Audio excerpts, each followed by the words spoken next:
People come from all over the world to visit Death Valley. However, we are heading to the more rugged, remote areas, the wasteland, high hills, and twisting canyons, where the last of the Death Valley Prospectors came in hopes of striking it rich, mining gold in the Panamint Mountains. On this adventure, we travel 117 miles, exploring some old mining claims and the escape route of the lost 49ers.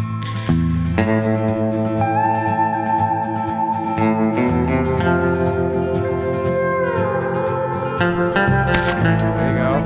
See how you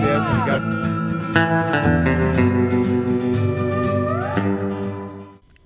We started the trail just south of the Ballarat ghost town. This scenic desert route climbs up through South Park Canyon and leads to a historic mining camp. This route is rated as difficult due to very narrow and rocky trails that can be impassable depending on recent storms. So we're making our way up to Briggs Cabin, which the Briggs Cabin was one of the most successful miners up in this area. One of the cabins has the flag up, which is the indication that it's being occupied. The lower cabin looks like it's open. We might stop and explore that. But the cabins up here, if you come up on these trails, you can actually stay the night. Of course, leave it better than you found it, keep it clean. And that is when you put up the flag, you're letting other people, passerbys, know, hey, it's occupied.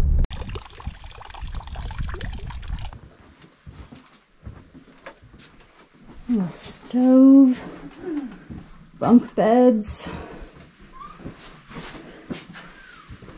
telephone, very nice. A nice little eat-in nook here. Wow. Totally. And this is the Adopt a Cabin program, right? Yeah. Very cool.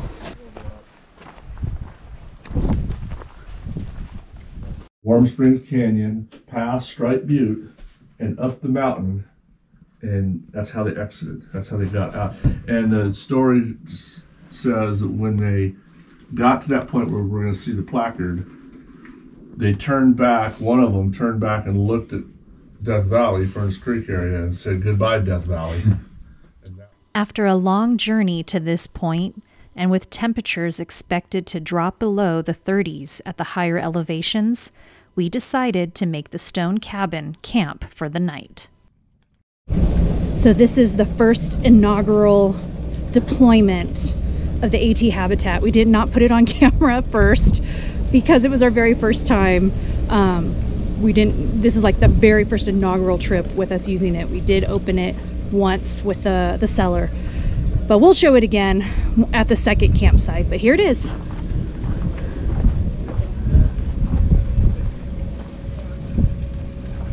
It's got the Nemo tent, and then now we have all this room inside. You want to show up in there? Ooh. So no more moving panels in and out. It's there, it's open. This, the seller had extra ones so that you can have 2 or even 3 extra sleeping spots in here, which is awesome. So more room, more the merrier. Got these bags from Blue Ridge Overland Gear, which is nice because they stick straight onto this carpeting. Got the patch hatch going, tread cred, destinations we've been. So yeah, the build out is slowly gonna come together, and we'll share that slowly as it progresses. But first night, we'll let you know how we sleep in it too.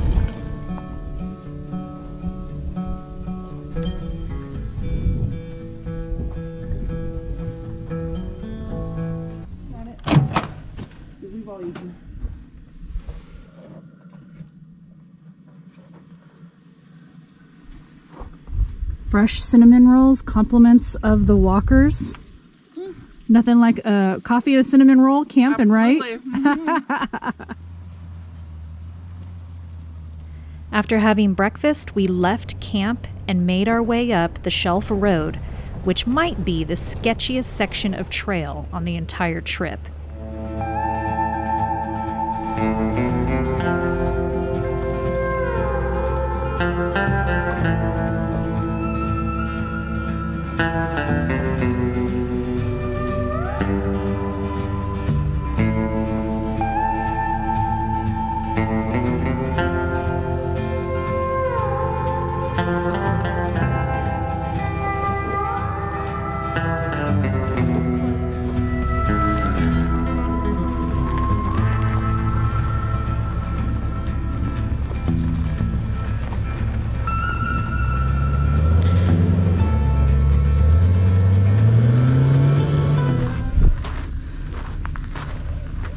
Forget to film me. Are you going to be What is spotted, it? Johnny? Point of no return? Yeah, I'll spot. What is it? Is this the chicken thing? This is the chicken corner above Briggs Cabin. It's a nice little, just mild corner with a several 100-foot drop. Super freaking precarious right here. Like, So, I think I'm just the last time.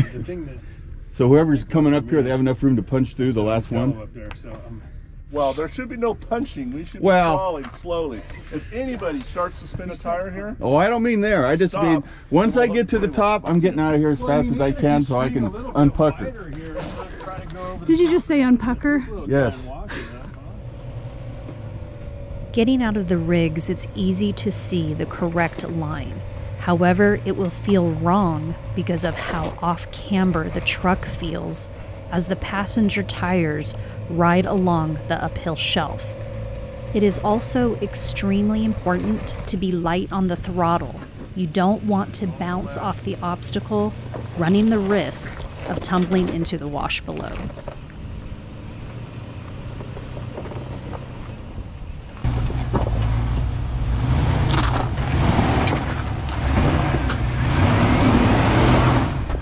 stop.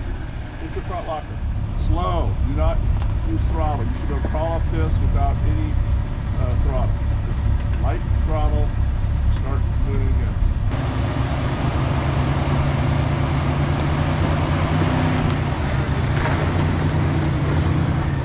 Straighten it out right there.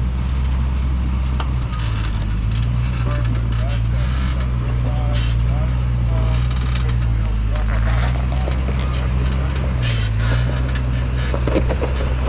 Straighten the wheel out. This way. Straighten out. Now go forward. Slowly. Don't crawl off the ledge. About where it is. There you go.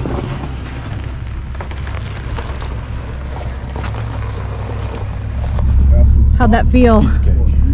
Nervous? It looks Oh, that scary one. from our side more than probably your side, yeah? That one wasn't Not too bad. We're all recovered. On to the next obstacle. Next time we'll do it at night. Okay. Reverse. In reverse. You know, if you go down it, it doesn't feel bad.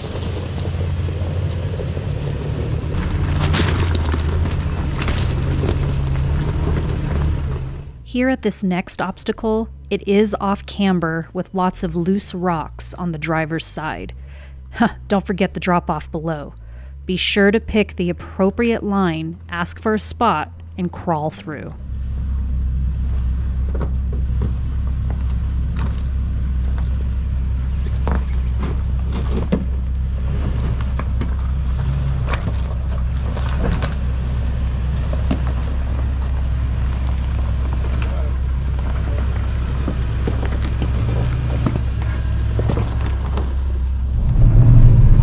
Day 2 is definitely more challenging than day 1 was, that's for sure.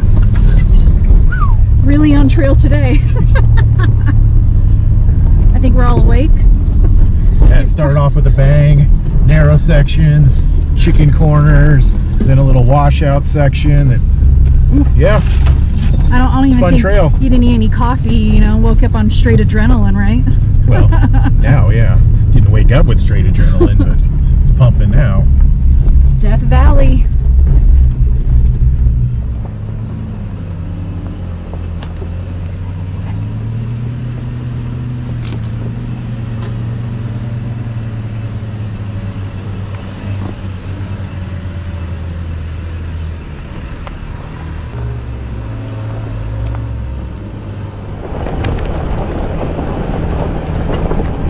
We are headed over to the mine up there. We're gonna go check it out and do some exploring. I mean, we are in Death Valley, and this area is rich in history of mining.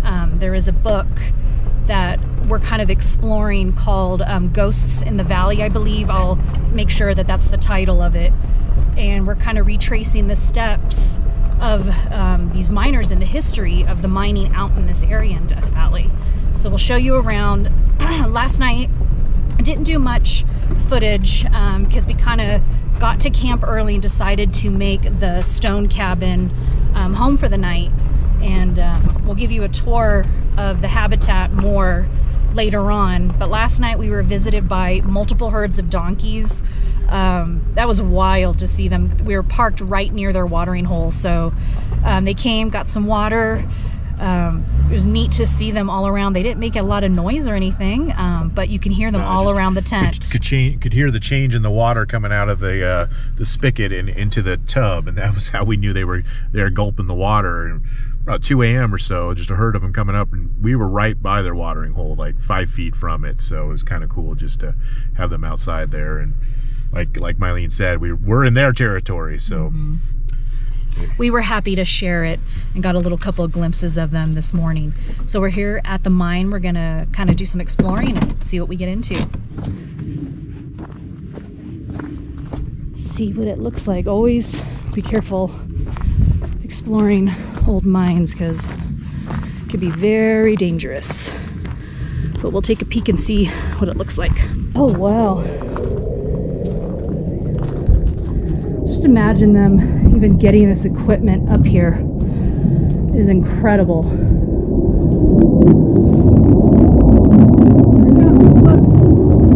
Right there. We're going away. Jets are out. Here's the mine. Remember, always be careful when exploring old mines.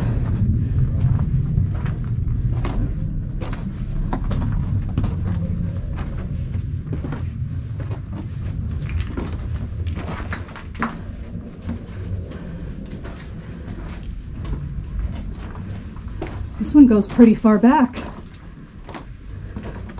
Do we know the name of this one? I don't know.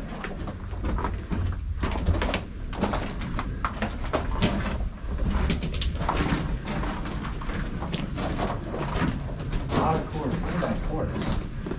Oh my gosh, those are huge. Look at that. That's Where you're looking for that. This is actual water coming through. It looks like it tells you. Must be seeping through. Wow, look how black it is on there. You're blocking the light. I was like, whoa.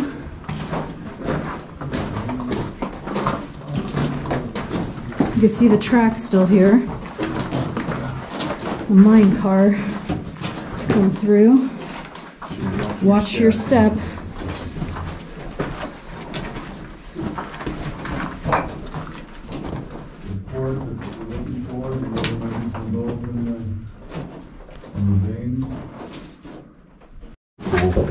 This is like being birthed.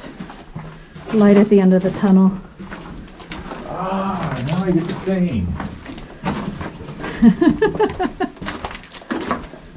This one's pretty preserved well. This one, yeah, is super cool. I mean, always use caution.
never know who you might find on trail, and we just ran into a fellow YouTuber, the Thrifty Overlander, and they're headed in the same direction as us, so nice to meet you. Hope you enjoyed the patch, and we're following right behind you up the mountain. Here we go.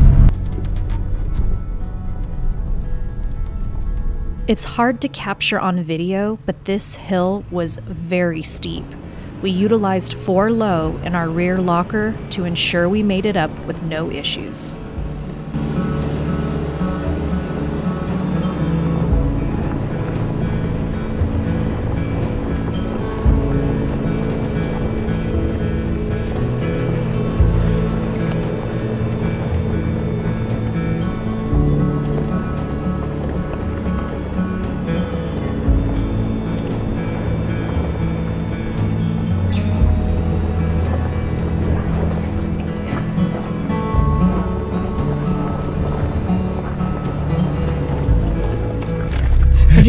Johnny always gets those with the famous last words. That's it. It's all easy from here.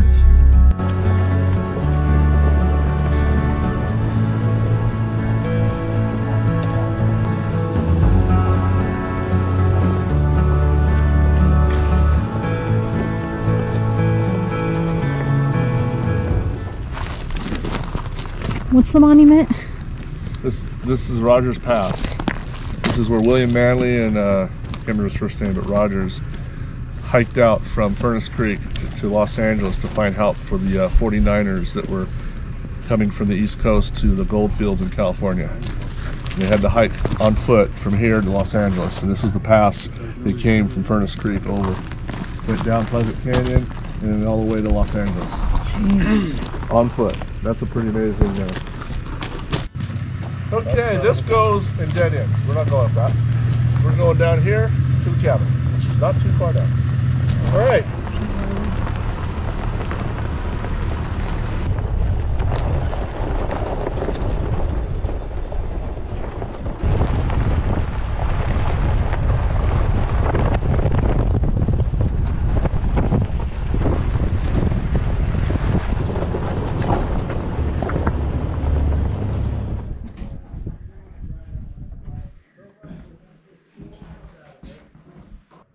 This stove will definitely keep this cabin nice and warm. So this is what we're gonna call home tonight. Sleep in our rigs, but hang out in here when it gets cold.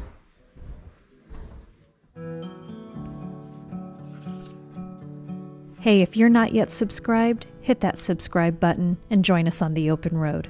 And if you have enjoyed this video and this adventure, give us a thumbs up. It really helps out the channel and helps us get out to more viewers.